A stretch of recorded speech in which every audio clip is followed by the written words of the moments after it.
Hi, welcome to Avail's Landlording You. We are Chris and Eli of Landlord Gurus, and we're here to talk about how to approve or deny a person's rental application. We'll answer a few common questions we get about accepting and denying applicants, and we'll share some of our experiences. So question one is, does an applicant always have to meet 100% of your rental criteria? Chris?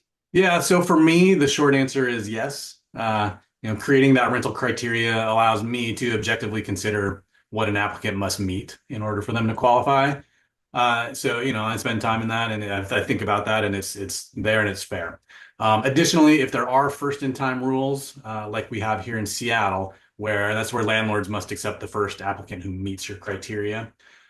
So we cannot change or relax that criteria for one applicant, but not another. So in practice, if you change your criteria for one applicant, then you need to, I guess theoretically, you need to open up the process up for everybody else again so that everybody else has a chance to meet that criteria.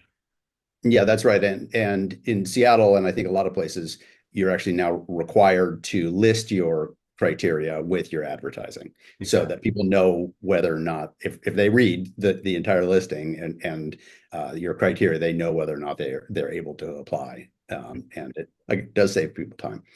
My answer to this question is on a few points, to set alternative ways for applicants to meet certain criteria, such as allowing a cosigner, also known as a guarantor, when an applicant doesn't meet my minimum credit score requirements, or to give them the option to purchase rent guarantee insurance. And I will also allow employment or other references if they don't have enough rental references, which usually happens when somebody hasn't been renting for very long. They're younger or haven't been renting on their own for a long period of time.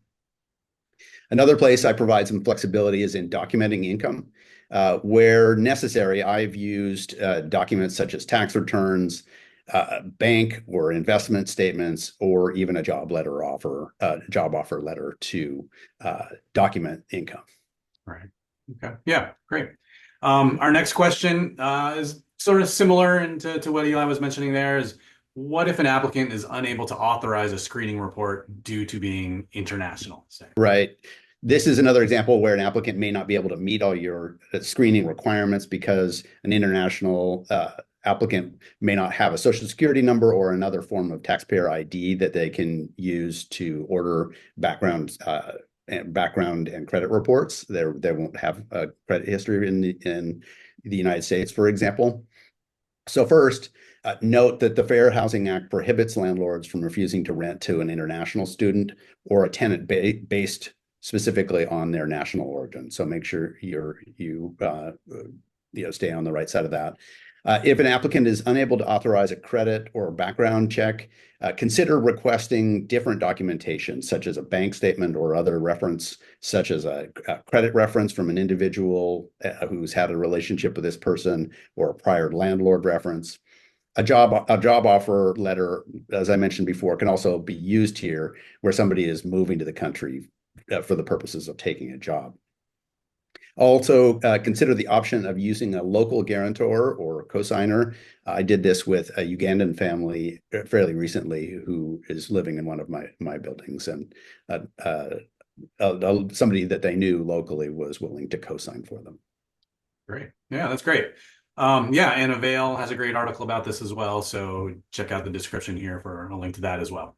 Right. And our third question is, I feel bad denying their rental application because they're nice people. Should I give them a chance? Yeah, in my experience, again, I think it's best to stick to your criteria in order to avoid, falling for a good story and then regretting it later. In my experience, I've encountered tenants, they're nice people, their intentions are good, and they really do want to be good tenants and pay on time and do everything else and fulfill their responsibilities. But for whatever reason, they find themselves in a position, and they continue to find themselves in a position where they just, for whatever reason, cannot fulfill their obligations. And it's unfortunate, but I guess keep in mind that this rental property is your business, and so you need to operate it like one. So that's sort of my overriding thought when it comes to that. Right. And this is where I like to set alternative ways for people to qualify, but I still make sure that I have documented what those alternatives are, uh, and uh, and I adhere to the alternative rules that I've set. You know, that if credit score is too low, then I will accept a cosigner. Uh, I still have to document it all and follow my own guidelines, and that also keeps me in compliance with Seattle's first in time law. In addition, as Chris said, to running my business responsibly. Exactly. So yeah, just remember to know your rules and make sure you are following them. So yeah, well, that's all we got time for today. We hope this has been helpful. Yeah, thanks for watching, everybody. Thank you.